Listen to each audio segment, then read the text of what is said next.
OpenAI's Sam Altman has apparently declared a code red, fast-tracking the release of a new model that's codenamed Garlic.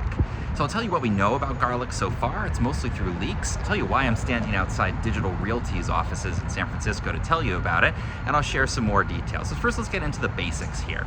So Google released their new version of Gemini 3, and that model has been extremely powerful.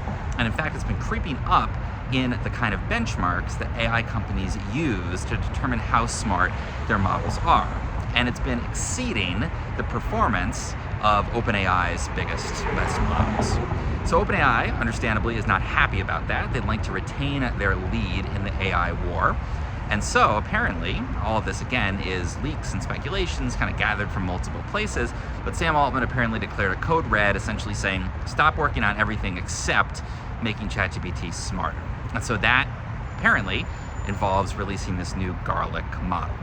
So the concept with the Garlic model is that it's probably the first fully retrained model that OpenAI has released since 4.5, GPT 4.5. And that model came out in 2024.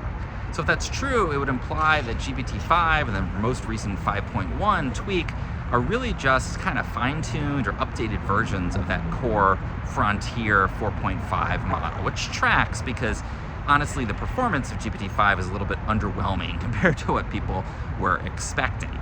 And with 5.1, they made some improvements, but it feels more like incremental progress than major progress. And so, if the rumors are true, Garlic, the new model, could come out as a GPT 5.2 or a GPT 6 even, GPT 5.5, who knows? Maybe they'll abandon their current naming scheme. They've never been a company that's loved to keep naming schemes, so we're not sure what it'll be called. But the rumors are that when it does come out, it will be a much more powerful, fully retrained, brand new frontier model. And some of the rumors, again, with that, that would be probably a much larger context window. We didn't see an increase in the context window on GPT-5 or 5.1, which I would have expected to see if it was genuinely a new model. And it's still pretty low compared to Gemini, which has a 1 million token context window. So I'd expect to see a bigger context window. An updated knowledge cutoff. So currently the knowledge cutoff for OpenAI's models is 2024, when they most recently trained a big one. If they release Garlic, then again, the rumors are that will be a fully retrained model, probably with a 2025 knowledge cutoff. So its world knowledge will be more up to date. And the other rumors about this model are that it is much smarter, it's a reasoning model, and it is also much more efficient. So the idea is that they may have trained it better, essentially, instead of this brute force approach to just make it bigger and bigger and bigger, that they may have been training it smarter, doing better pre-training, so that this model will be not necessarily many more parameters. Probably it will be more parameters, but not many more than 4.5.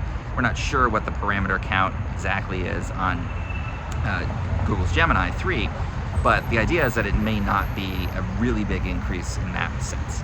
But it's supposed to be much smarter, it's supposed to perform better on benchmarks, and again, it's kind of like rumored to be the new updated model.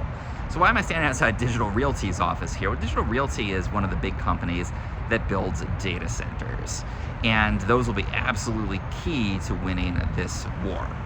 So Google, with Gemini 3, can really just pour resources into making this thing incredibly powerful and big, because they own incredibly powerful big data centers, they build their own chips, they're not limited by resources like that in the same way that OpenAI is.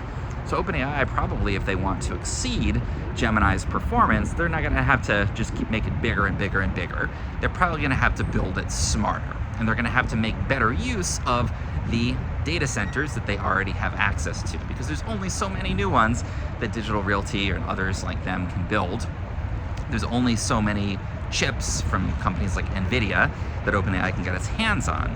So Google can just scale. OpenAI, in order to exceed them, has to do it smarter in addition to bigger. And again, that's the theory as to what Garlic is. It's new, it's smarter, it's more efficient, it's better training, not just bigger and bigger and bigger and bigger. So when will this thing come out? Nobody knows. Probably not before the end of the year.